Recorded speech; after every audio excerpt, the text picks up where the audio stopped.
À Nyiragongo, au nord de Goma, dans l'est de la RDC, cette école a été choisie comme centre d'examen d'État pour les élèves de Rutshuru et Kibumba, déplacés suite au conflit impliquant les rebelles du M23. Ces jeunes traumatisés par la guerre s'apprêtent donc à passer un examen crucial loin de chez eux, scrutant les listes avec anxiété. À 20 ans, Florent Touchimwe doit passer son examen sur fond de crise sécuritaire. Après avoir fui la guerre l'année dernière, il aspire à trouver la force requise pour réussir son baccalauréat.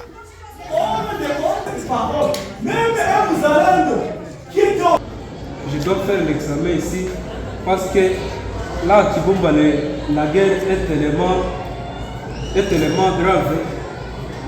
Ici, nous nous sentons vraiment, nous ne nous inquiétons plus de la guerre, nous nous inquiétons des études, c'est pourquoi nous devons passer demain l'examen local. Oui, on nous a communiqué que le gouvernement a payé les frais de participation. Pour cet examen d'État, Nyiragongo attend un total de 2000 élèves. La majorité est originaire des zones sous contrôle du M23, tandis que quelques-uns ont rejoint l'armée ou de mouvements patriotiques tels que les Wazalendo.